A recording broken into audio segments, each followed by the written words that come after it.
마가복음 5장 35절에서 43절까지의 말씀 함께 나누시겠습니다.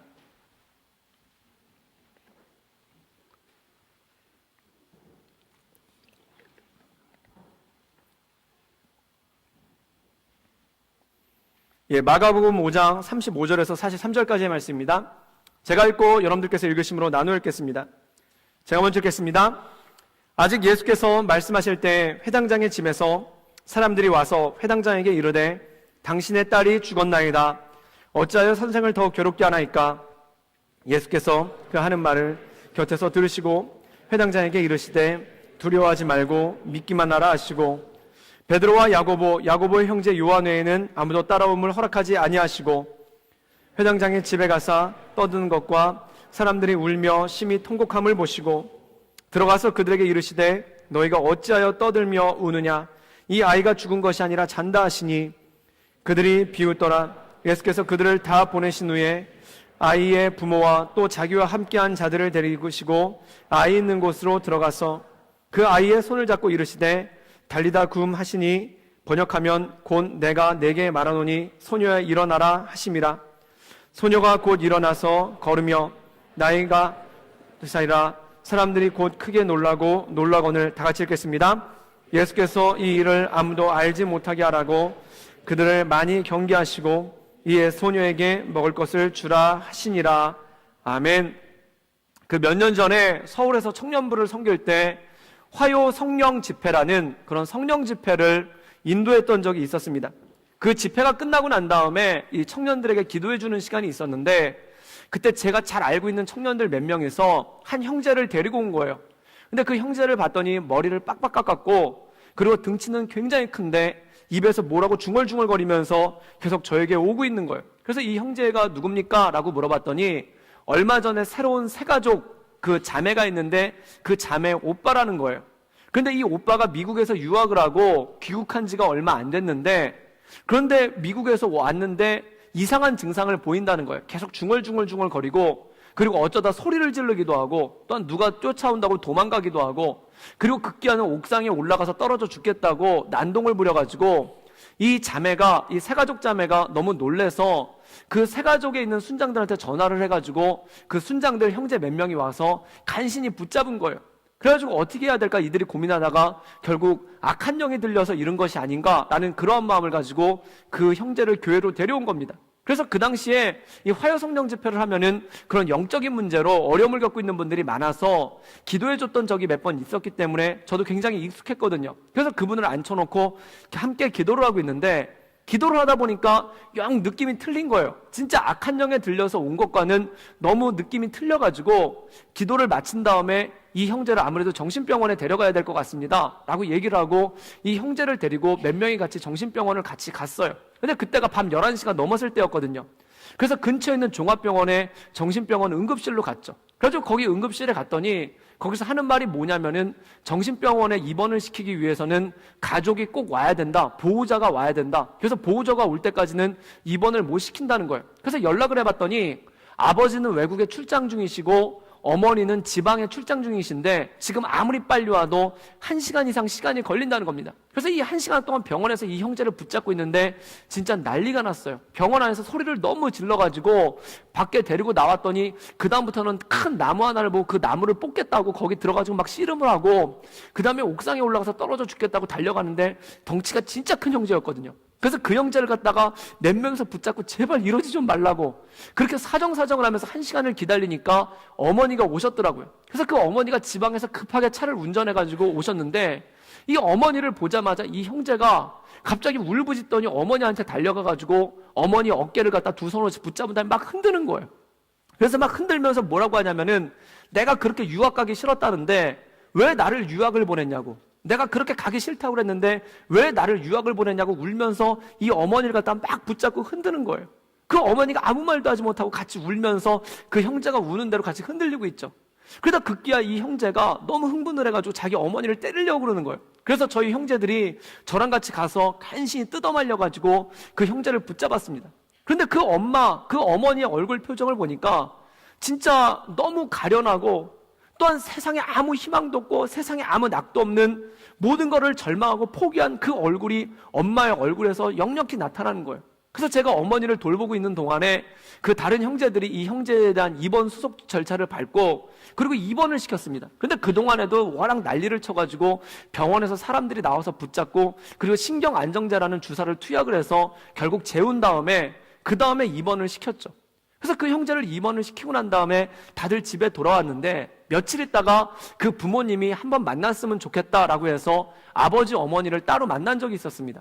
근데 제가 그 아버지 어머니를 만나고 깜짝 놀랐어요. 왜냐면은 정말 어마어마한 분들이더라고요. 그 아버지 어머니가 둘 다 한국에서 가장 좋은 대학의 교수로 계신 분들이었고 그리고 그 아버지는 굉장히 명망 높은 우리나라에서 꼽히는 학자였고 그리고 그 어머니는 굉장히 실무적인 능력이 좋으셔가지고 그 당시 정부로부터 장관으로서 콜링을 받고 있는 상태라서 실제로 얼마 있지 않다가 장관이 되시기도 했습니다.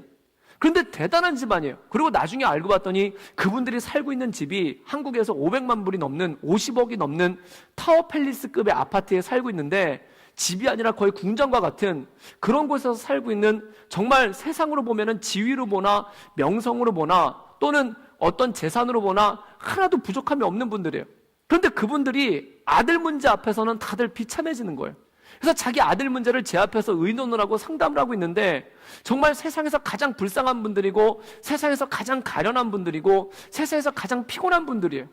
그분들이 눈물을 그렁그렁 하면서 저한테 아들에 대해서 얘기를 하고 있는데 그때 제가 너무 마음이 아파서 그분들이랑 같이 상담을 하다가 이런 생각이 들었습니다. 그게 뭐냐면 세상에 자식 문제에 관해서 세상의 자녀 문제에 관해서 자유로울 수 있는 부모는 아무도 없다는 것입니다.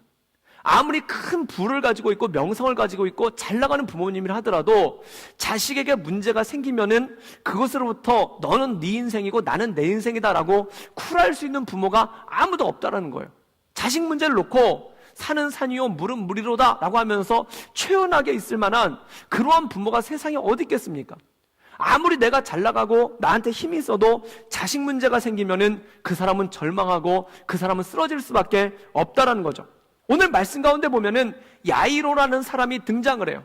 근데 이 사람이 예수님 앞에 무릎을 꿇고 예수님께 간구하는 장면이 나오는데 무슨 문제로 예수님 앞에 무릎을 꿇었는가? 역시 이 사람도 자식 문제 때문에 예수님 앞에 무릎을 꿇었다는 것입니다. 그렇다면 그가 예수님께 무릎을 꿇고 무엇을 간구했는가? 제가 추가 본문을 드린 게 있는데요.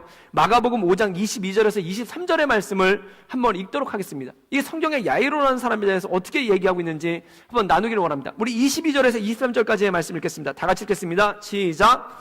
회당장 중에 하나인 야이로라고 하는 이가 와서 예수를 보고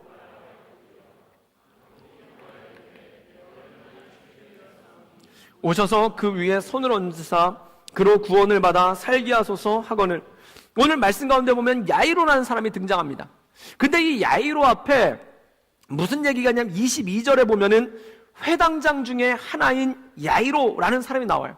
그럼 여러분, 그 당시 회당은 무엇이었는가?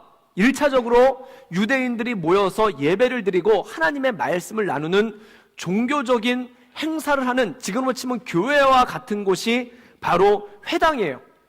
그러니까 한마디로 얘기해서 이 회당장 야이로는 그 회당을 관리하고 있었던 사람이었기 때문에 지금으로 치면은 큰 교회 담임 목사님과 같은 그러한 종교적인 지휘자의 역할에 있었다는 겁니다. 그런데 그것만 끝나는 게 아니에요. 회당이 단지 교회의 기능만 하는 게 아니에요.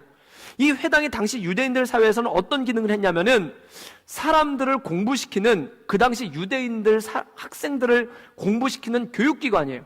고급 교육을 시키는 교육기관입니다. 지금으로 치면은 대학과 똑같은 거예요. 그러니까 이 사람이 교회 담임 목사님이면서 한 대학의 총장과 같은 역할을 했다는 거예요. 그리고 이 당시에 회당이 교육만 하는 것으로 끝나느냐? 아니에요. 한 가지가 더 있어요. 그게 뭐냐면 유대인들에게 무슨 문제가 생겼을 때 재판을 해주는 곳이 바로 회당이었습니다. 그러니까 지금으로 치면은 이 재판소의 재판관과 같은 그런 역할이죠. 여러분, 큰 교회 담임 목사님의 그 다음에 그 재판관에, 그리고 교육을 담당하는 대학 총장과 같은 그러한 역할을 했던 것이 그 당시 유대인 회당의 회당장이었다는 거예요. 그리고 여기 보면 회당장 중에 하나였다. 이 당시 굉장히 큰 회당은 회당장을 3명을 뽑았거든요. 그러니까 이 사람이 일하고 있었던 회당이 엄청나게 큰 규모의 회당이었다는 것을 알 수가 있죠. 그럼 이 사람은 이 당시 유대인 사회에서 종교와 교육과 법을 주관하는 굉장히 높은 위치에 있었고 사람들로부터 존경받고 존중받는 위치에 있는 그러한 사람이었다는 것입니다. 그러니까 한마디로 얘기하면 이 사람의 사회적인 지위도 굉장히 높았을 뿐더러 그것에 걸맞게 나이도 꽤 있는 그러한 사람이었겠죠. 유대인 사회로 치면 원로급에 해당하는 그러한 사람이었겠죠. 그런데 그런 사람이 어떻게 하는가? 마가복음 23장에 보면은 22장 후반부에 보면 이런 말이 나옵니다. 예수를 보고 발 앞에 엎드렸다는 겁니다. 예수님이 서 계신데 그 발을 보고 그 발을 붙잡고 이 사람이 꿇어 엎드렸다는 거예요. 여러분, 이렇게 지위가 높고 나이도 지긋한 사람이 예수님과 같이, 그 당시에 예수님 나이가 30밖에 되지 않았어요. 그리고 예수님은 그 당시에 막 알려지기 시작한 젊은 선지자였기 때문에 사회 신출내기예요. 공인된 사람이 아니에요. 어떤 지위와 명성도 없어요. 그런데 그 예수님 앞에, 젊은 예수님 앞에, 사회적으로 아무런 지위도 없는 예수님 앞에, 허름한 옷을 입고 있는 예수님 앞에 이 사람이 무릎을 꿇고 예수님의 발을 붙잡고 엎드렸다는 거예요. 왜 그랬을까요? 그 이유는 뭐냐면은 성경에 이렇게 나와 있습니다. 그게 뭐냐면은 내 어린 딸이 죽게 되었사오니, 이 사람이 무엇 때문에 예수님 앞에 무릎을 꿇었는가? 이 사람이 무엇 때문에 예수님 앞에 무릎을 꿇고 예수님의 발을 붙잡고 울부짖었는가? 자기 어린 딸이 죽게 되었기 때문에 그랬다는 겁니다. 여러분, 자녀의 문제 앞에 자유로울 수 있는 사람은 아무도 없습니다. 저희 둘째 아이가 약간 늦게 났어요. 그래서 첫째랑 아시는 분들은 알겠지만 12살 차이가 나요. 그래서 첫째 아이는 14살이고 둘째 아이는 2살이에요. 둘이 이렇게 띠동갑이고, 그리고 저희 아내가 몇 살에 낳았냐면은 44살에 낳았어요. 그러니까 여러분들 안심하시길 바랍니다. 지금 결혼이 좀 늦어지시는 분들 안심하세요. 44살에 아기 쑥쑥 날 수 있습니다. 그래서 저희 아내가 아기를 낳는데 12년 터울이 되면은, 원래 둘째 낳는 거는 첫째보다 쉽다고 하는데 12년 터울이면은 똑같대요. 그래서 초산, 아기를 처음 낳은 것과 몸 컨디션이 똑같다는 거예요. 그래가지고 이렇게 아기를 갖다 어떻게 낳나? 그 당시 아기를 낳을 때 저희 아내가 44살이니까 적지 않은 나이죠. 그래가지고 아마 여러분 나이보다 여러분 어머니 나이와 더 가까울 것 같아요. 그런데 그 44살이니까 적지가 않죠. 그리고 또 병원에서, 베트남 병원에서 이렇게 그 초음파로 봤는데 거기 의사가 굉장히 놀라운 얘기를 해줬어요. 애가 머리가 크대요. 그래서 초음파로 봤는데 머리가 막 이만하대요. 그래가지고 제가 베트남 말을 다 알아듣진 못하는데 뭐 너의 꽁까이 막 이러면서 뭐 머리 막 이러면서 막 이렇게 크대요. 그래가지고 제가 집에 와가지고 이렇게 고민을 해보니까 정말 첫째 날 때도, 그때는 젊었을 때 31살에 첫째를 낳는데 그때 낳았을 때도 그렇게 고생을 하면서 낳는데 지금 얘를 갖다가 지금 적지 않은 나이에 게다가 머리도 크다는데, 첫째는 머리도 작았거든요. 그런데도 그렇게 고생을 하면서 낳는데 얘는 머리도 크다니까 어떡합니까? 그래가지고 저희가 결정을 하다가 한국에서 제왕절개를 해가지고 낳기로 했어요. 그래서 제왕절개가 뭐냐면 배를 가르고 애를 꺼내는 거죠.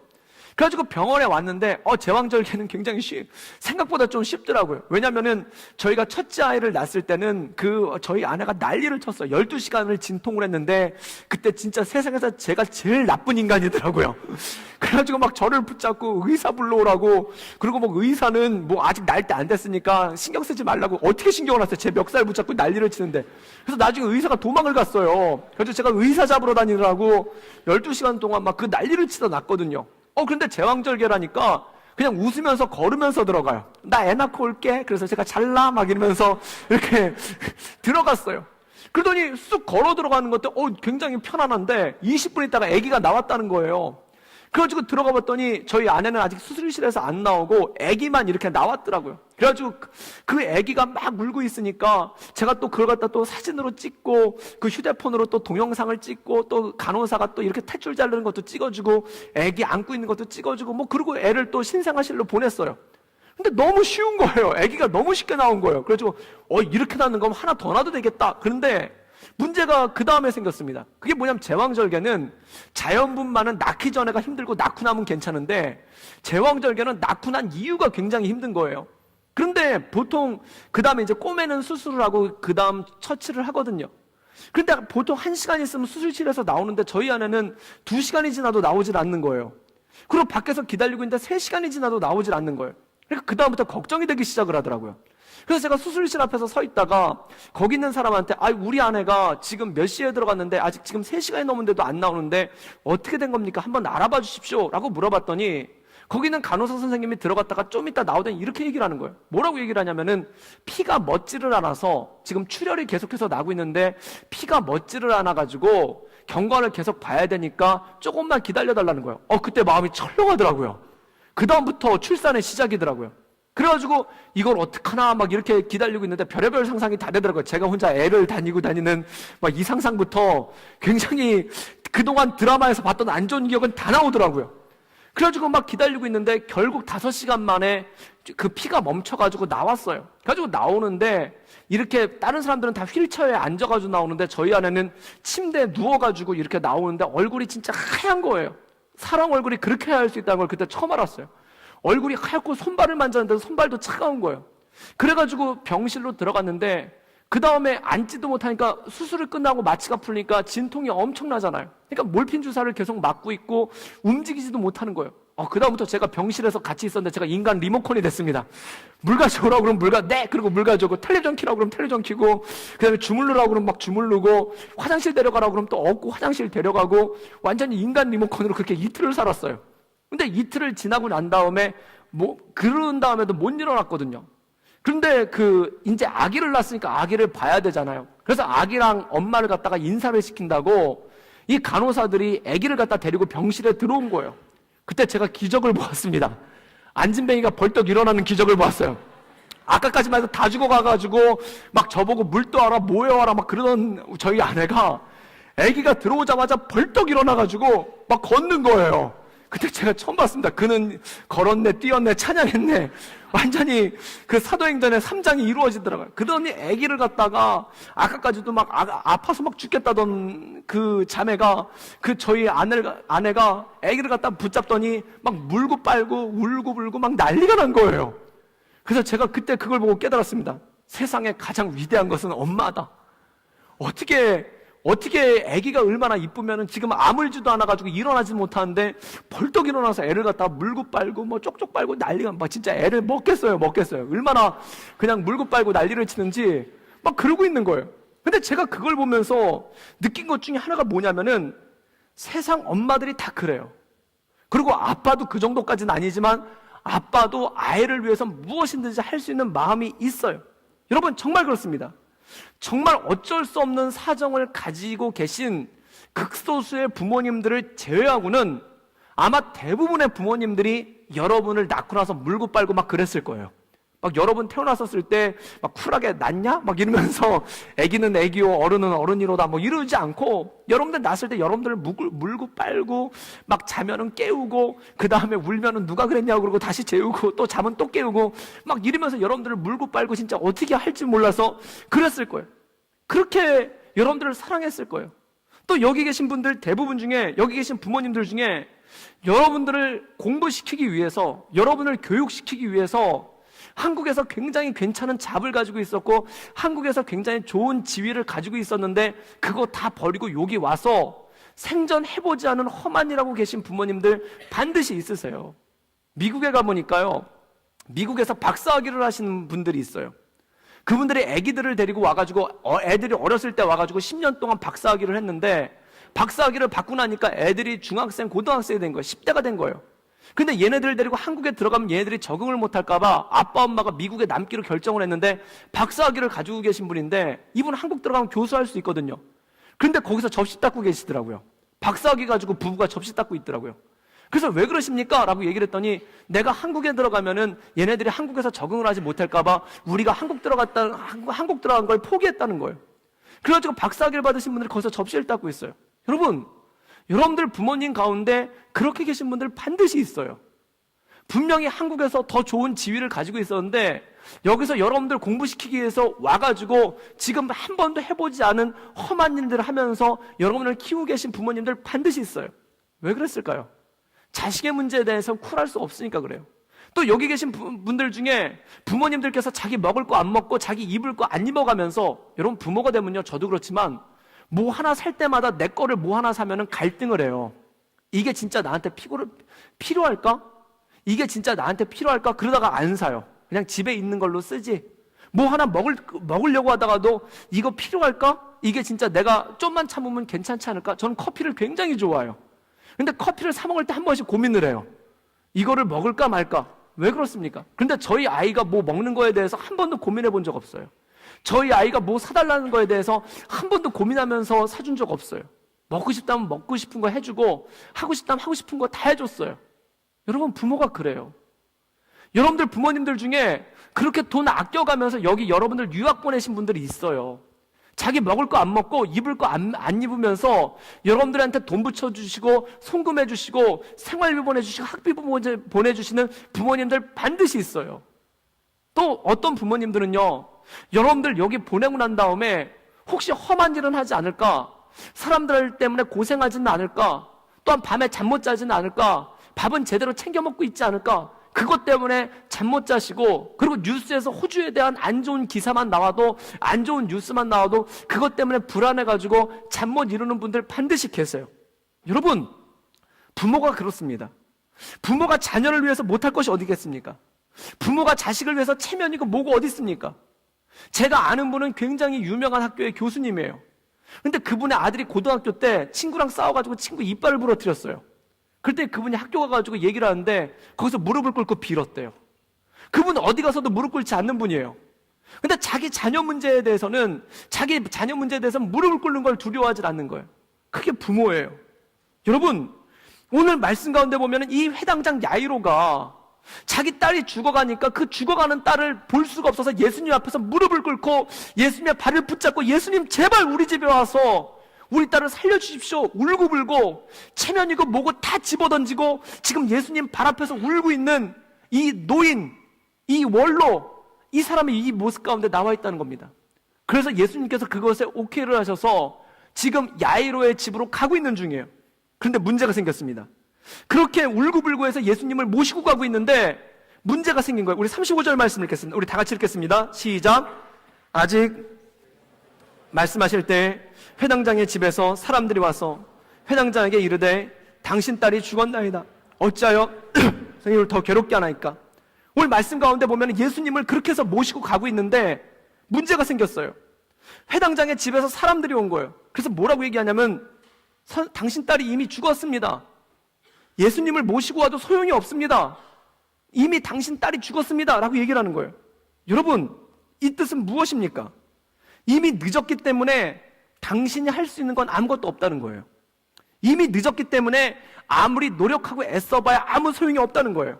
여러분, 우리가 세상을 살아갈 때 가장 가슴 아픈 말이 이거 아닙니까? 늦었다는 말이 가장 가슴 아프지 않습니까? 당신은 이미 늦었습니다. 이 말이 제일 가슴 아프지 않습니까? 마음 잡고 공부 좀 하려고 그러는데 이렇게 얘기를 해요. 당신은 공부하기에 이미 늦었습니다. 이렇게 얘기를 해요. 그리고 뭔가 열심히 일을 해보려고 그랬더니 이런 얘기를 해요. 당신은 그런 일을 하기에 이미 늦었습니다. 또한 이제 마음 잡고 새롭게 한번 살아보려고 그랬더니 누군가 이런 얘기를 해요. 이제 당신은 사람들로부터 좋은 평판을 얻기는 늦었습니다. 이제 뭔가 새로운 일들을 시작해보려고 새 마음을 먹었는데 누군가 와서 이렇게 얘기를 해요. 당신은 이제 새로 시작하기에 늦었습니다. 그래서 네 나이에 그걸 어떻게 해? 네 나이에 그 공부를 어떻게 해? 네가 어떻게 그거를 할 수 있어? 넌 이미 늦었어. 이 얘기는 뭡니까? 소용이 없다는 거예요.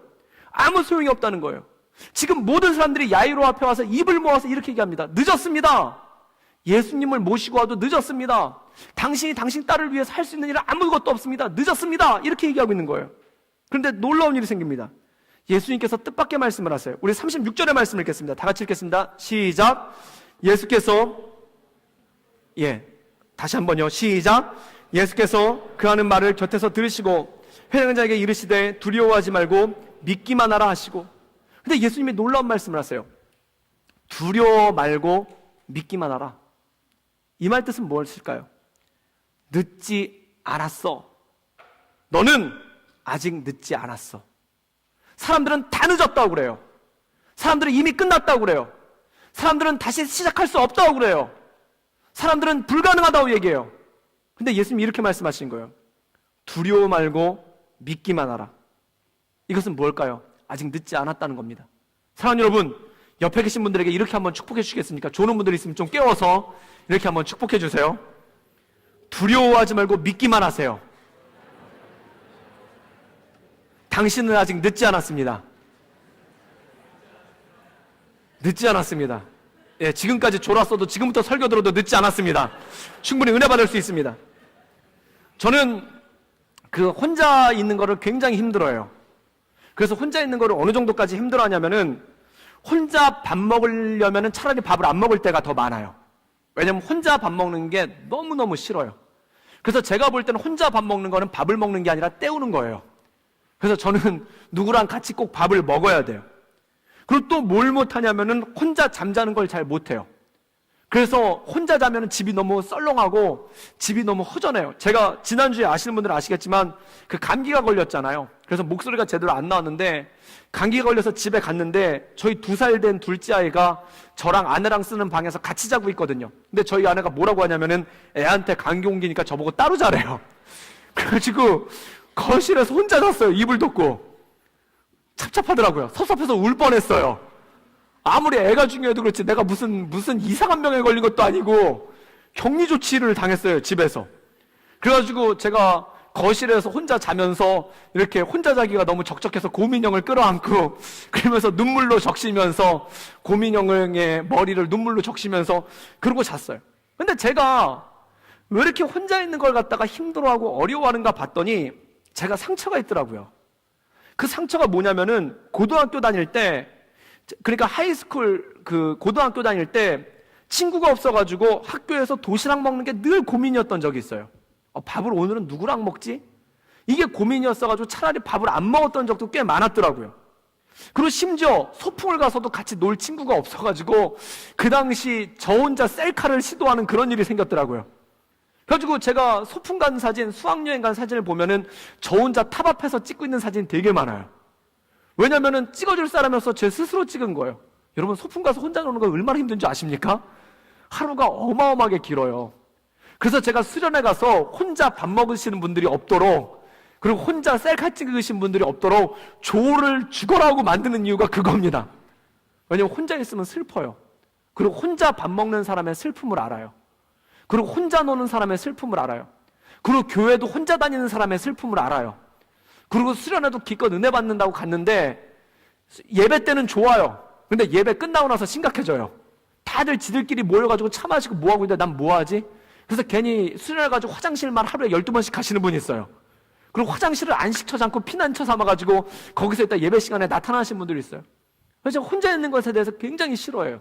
왜냐하면 고등학교 때 안 좋은 기억이 있어서 그래요. 근데 한 10년 전인가요? 저희 딸이 유치원을 다닐 때 그 유치원에 한번 간 적이 있어요. 근데 유치원에 갔더니 유치원에서 애들이 막 자기들끼리 막 인형놀이를 하고 뭐 여러 가지 막 놀이를 하고 있는 거예요. 막 자기들끼리 어울려서 놀고 있는 거예요. 그런데 저희 딸을 찾아봤더니 애들이랑 어울려서 안 놀고 혼자 이렇게 그 유치원 뜰에서 혼자 바닥에서 흙장난을 하고 있는 거예요. 그래서 제가 깜짝 놀라가지고 이렇게 봤더니 뭐라고 있나 봤더니 개미랑 놀고 있는 거예요. 개미 한 마리랑 개미가 이리로 가면 맞고 저리로 가면 막아주고 막 개미랑 놀고 있는 거예요. 그래서 제가 걔한테 얘기를 했어요. 야, 왜 친구들이랑 어울리지 않고 개미랑 놀고 있니? 그랬더니 걔가 쌩글쌩글 웃으면서 나는 개미랑 노는 게 더 좋아요 그러는 거예요. 그때 제가 비명을 질렀어요. 안 돼! 막 이러면서 사람이 사람이랑 놀아야지 왜 사람이 개미랑 노니? 막 이러면서 제가 걔를 갖다 뜯어 말려서 넌 사람이랑 놀아야 돼! 막 그랬어요. 근데 저희 딸은 지금도 개미랑 잘 놀아요. 근데 그걸 보면 가슴이 아픈 거예요. 왜 그런가? 걔는 개미랑 놀아도 아무 갈등이 없어요. 그런데 저 혼자만 갈등하고 있어요. 왜 그런가 봤더니 내 안에 두려움이 있는 거예요. 내가 겪었던 어려움을, 내가 겪었던 외로움을, 내가 겪었던 난감함을 내 딸이 겪을까봐 그것에 대한 두려움이 있고 그것에 대한 고통이 있는 거예요. 그런데 주님께서 놀랍게 말씀하십니다. 두려워하지 말라는 거예요. 두려워하지 말고 믿기만 하는 겁니다. 사랑하는 여러분, 두려워하지 않고 믿기만 하기를 주님의 이름으로 축복합니다. 제가요 가만히 보니까 한국 사람은 60%가 외로워요. 다 60%가 외로워요. 그래서 외로움의 코드가 있어요. 제가 수련회 가봐서도 거의 12년째 수련회 가보지만 그래서 제 눈에는 그런 지체들이 참 많이 보여요. 혼자 돌아다니는 지체들. 물론 혼자 다니는 걸 굉장히 좋아하는 지체들이 있어요. 근데 어쩔 수 없이 혼자 다니는 지체들 많아요. 그 혼자 다니는 지체들한테 가장 최악의 질문이 뭔지 아십니까? 왜 혼자 다녀? 이렇게 물어요. 아니 혼자 다닐까 말까 혼자 다니죠. 그리고 이렇게 막 혼자 밥 먹고 있는데요, 와서 그런 질문을 하는 분들이 있어요. 목사님 왜 혼자 드세요? 막 그래요. 아니 혼자 먹을 만하니까 혼자 먹죠. 아니 같이 먹. 그래서 제가 요즘엔 좀 뻔뻔해져서 아무도 같이 안 먹어서 혼자 먹는다 어쩔래 막 이러면서 오히려 화를 내요. 사랑하는 여러분, 두려워하지 않고 믿기만 하기를 주님의 이름으로 축복합니다. 혹시 수련회 갈 때 그것이 두려워서 못 오시는 분들이 있어요. 저는 그분들에게 이런 말씀을 하고 싶습니다. 두려워하지 말고 믿기만 하십시오. 믿으세요. 믿으세요. 좋은 일이 생길 거예요. 그러면 이 사람들에게 두려워하지 말고 믿기만 하라 말씀하신 예수님이 어떻게 하시는가? 우리 40절에서 41절까지의 말씀을 읽겠습니다. 우리 다 같이 읽겠습니다. 시작. 그들이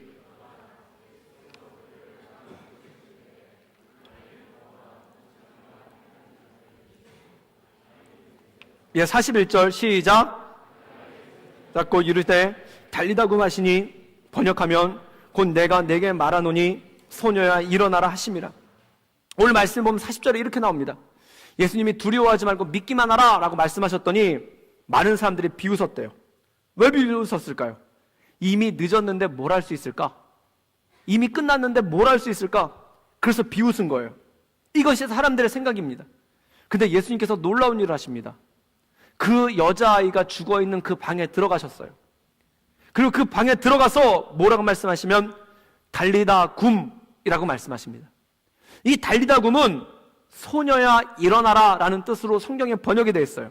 그런데 여기 성경에 보면 번역하면 내가 내게 말하는 소녀야 일어나라 라는 것을 갖다가 번역을 했으면서 왜 굳이 달리다 굼이라는 언어를 붙였을까요?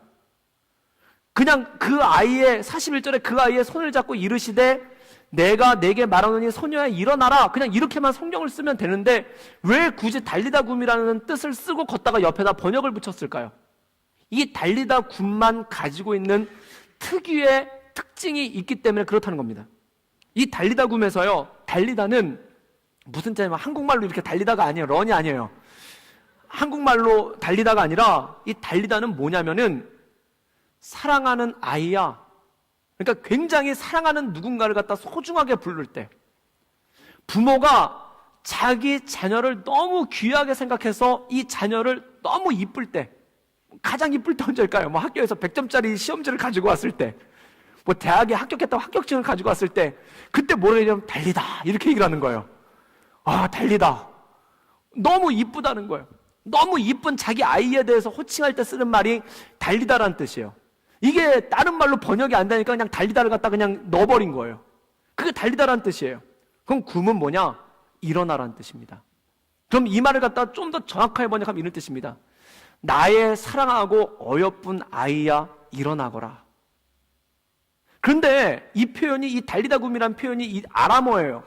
근데 굉장히 흔히 쓰는 표현인데, 이 달리다 굼이 언제 하는 말이냐면 부모님들이 자기 자녀들을 갖다가 사랑스럽게 자고 있는 아이를 깨울 때, 그때 달리다 굼, 나의 사랑하고 나의 어여쁜 아이야 그만 일어나거라. 이게 달리다 굼이에요. 여러분, 부모가 자녀를 깨울 때는 그 용어를 예수님께서 이 아이에게 해주셨다는 겁니다. 이건 무엇을 의미할까요? 저는 제가 고등학교 다닐 때 청소년 때 늦잠을 굉장히 많이 잤어요. 그래서 학교를 지각한 일이 꽤 많았는데 그때 저희 어머니가 오셔서 저를 깨웠어요. 그럼 저희 어머니가 이 성경의 지혜 들어 달리다 굼 막 그러면서 선포를 하면서 깨웠죠. 근데 저희 어머니는 저를 깨울 때 어떻게 깨우셨냐면은 기도를 하면서 깨웠어요. 통성 기도를. 그래가지고 제 침대 밑에서 일단 주여 삼창을 하세요. 주여 막 이러면서 기분이 안 좋을 땐 좀 더 세지기도 하세요. 그리고 저를 갖다가 막 붙잡고 기도를 해요. 그럼 그 기도 소리를 듣다 깼어요. 그래도 안 일어나면 이렇게 안수 기도를 하시면서 세게 안수 기도를 하시다가 나중에는 이게 안수 기도에도 안 일어나면 발로 이렇게 차시면서 이사야서 말씀 지금도 기억해. 일어나 빛을 발하라. 이는 내 빛이 일어났고 여호와의 영광이 내 위에 임하였습니다. 그래가지고 막 발로 차면서 깨우셨어요. 여러분, 부모가 자녀를 깨우는 것, 잘 자고 있는 자기 아이를 사랑하는 마음으로 깨우는 것처럼 지금 예수님께서 이 아이를 깨우셨다는 겁니다. 여러분, 여기 굉장히 중요한 메시지가 있어요. 이 야이로라는 회당장이 자기 아이가 너무 귀해서 예수님 발 앞에 무릎을 꿇었습니다. 이 아이가 세상에 무엇과도 바꿀 수 없을 만큼 그렇게 소중하다는 거예요. 그런데 예수님께서 그 아이를 갖다가 사랑하는 아이야, 귀한 아이야, 일어나거라 라면서 깨워주세요. 여기서 주시는 메시지가 뭘까요? 야이로가 자기 딸을 소중하게 여기고 아끼는 것만큼 예수님도 이 소녀를 소중하게 여기고 아끼셨다는 겁니다.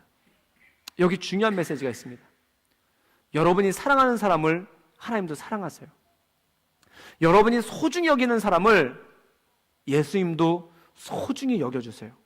여러분, 사랑한다고 하면서 함부로 대하는 거는 사랑하는 게 아니에요. 제가 가끔 가다 보면은 자기 여자친구한테 함부로 하시는 분들이 있어요. 야, 물 가져와! 막 이래요. 종부리듯이 해요. 그건 사랑하는 거 아니에요. 사랑하면은 불면 날아갈까봐 숨도 천천히 쉬어요. 기침하면은 자기 여자친구 날아갈까봐 애치 이러는 형제들이 있어요. 그리고요, 자기 형제를 사랑하잖아요. 소중히 다뤄요. 무거운 짐 함부로 들게 하지 않아요. 막 자기 이삿짐 날른다고 형제 불러서 날르라고 그러지 않아요. 그건 사랑한다는 말로 착취하는 거예요. 사랑하면요, 우리 형제 달까봐 한쪽에 모셔놓고 이삿짐 센터에 전화 걸어가지고 날르게 해요. 사랑하면은 소중하게 여깁니다. 여러분, 하다못해 가방을 사랑해도 소중하게 여기잖아요. 어떤 분이 짝퉁 가방과 진짜 가방의 구별법을 얘기해 주셨는데, 비가 올 때 이렇게 안고 가면은 진짜 가방이래요. 그런데 머리에다 쓰고 가면은 가짜 가방이래요. 그리고 교회에서도 식별법이 있는데 자기 무릎에 소중하게 안고 있으면 진짜고 바닥에 내려왔으면 가짜래요. 여러분, 하다못해 가방을 사랑해도 소중하게 다루지 않습니까? 사랑하는 사람은 소중하게 다룹니다. 오늘 예수님이 이 아이를, 이 야이로가 예수님 앞에 울며 불며 무릎 꿇을 정도로 예수님이 모시고 왔던 이 아이를 가장 소중한 말로 그에게 말씀하시는 거예요. 사랑하는 아이야, 일어나라. 사랑하는 아이야, 일어나라. 이렇게 말씀하시는 거예요. 그때 어떤 일이 일어났는가? 이 아이야, 달리다굼, 존귀하고 사랑하는 아이야, 일어나라 라고 말씀하실 때, 그때 이 소중한 것들이 깨어나기 시작하는 겁니다. 야이로가 무엇과도 바꿀 수 없이 소중하게 여겼던 그 딸이, 그 자기의 자식이 깨어나기 시작하는 거예요. 달리다 굼이라는 음성이 이 아이의 귓전에 들렸을 때, 이 달리다 굼이라는 음성이 그 아이의 마음에 울렸을 때, 이 아이의 죽어버린 세포들이 생기를 얻기 시작하고, 멎어버린 심장이 다시 뛰기 시작하고, 끊겼던 호흡이 이어지기 시작하는 거예요. 이것이 역사라는 겁니다. 여러분, 저는 하나님께서, 예수님께서 여러분에게 동일하게 말씀하시기를 원합니다. 달리다 굼, 사랑하는 아이야, 일어나라. 그때 내가 살아나기 시작하는 거예요. 이 음성 가운데 나갈 때 내가 뛰기 시작하는 거예요. 여러분, 여러분의 심장은 언제 뛰십니까? 제가 어떤 형제한테 물어봤더니 그 형제는 쿨하게 얘기하더라고요. 월드컵 볼 때만 심장이 뛴대요.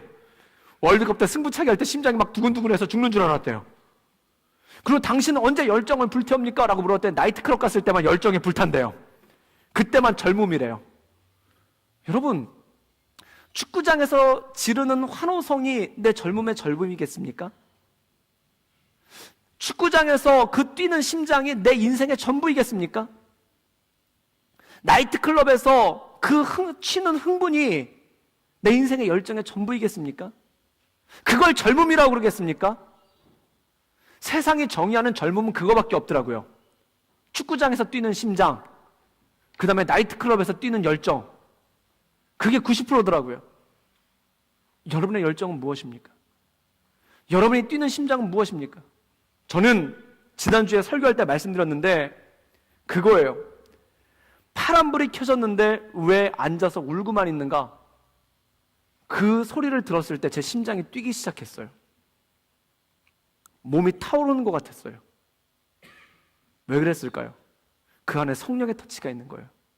달리다 굼이라고 말씀하시는 성령의 터치가 그 안에 있는 것입니다. 여러분, 하나님께서는 당신이 당신의 가족을 소중하게 여기는 것처럼 하나님도 당신의 가족을 소중하게 여기십니다. 당신이 사랑하는 사람을 소중히 여기신 것처럼 하나님께서 여러분의 사랑하는 사람들을 소중히 여기십니다. 그리고 무엇보다도 하나님께서는 여러분의 인생을 소중하게 여기시는 거예요. 하나님은 절대 여러분을 함부로 대하지 않으십니다. 함부로 다루지 않으십니다. 그리고 말씀하시는 거예요. 달리다 굼, 사랑하는 아이야 일어나라. 이 음성을 들을 때 우리의 죽은 멈춘 세포가 뛰기 시작하고 말라버린 세포에 생기를 얻기 시작하는 것입니다. 저는 여러분에게 이 역사가 있기를 주님의 이름으로 축복합니다. 진짜 젊음은 뭘까요? 진짜 열정은 뭘까요? 진짜 심장을 뛰게 하는 일은 뭘까요? 달리다 굼, 사랑하는 내 자녀야, 사랑하는 내 아이야 일어나라 라는 그 예수님의 음성이 실길 때, 그 음성이 들릴 때 우리의 멈춰있던 심장이 뛰기 시작하고 내 세포가 살아나는 거 아니겠습니까? 그 역사가 여러분에게 있기를 주님의 이름으로 축복합니다. 여러분은 평생 무엇을 가지고 사시겠습니까? 여러분이 평생 추구하는 것은 무엇입니까? 여러분의 심장을 뛰게 하는 건 무엇입니까? 하나님의 것으로, 하나님의 음성을 듣기 시작할 때 그때 온전함으로 뛰는 능력이 그 안에 있다는 것이죠. 저는 이번에 수련회를 준비하면서 어제 기도하다가 한 가지 인사이트가 왔어요. 그게 뭐냐면 이번 수련회는 참 기도를 많이 하는 수련회겠구나.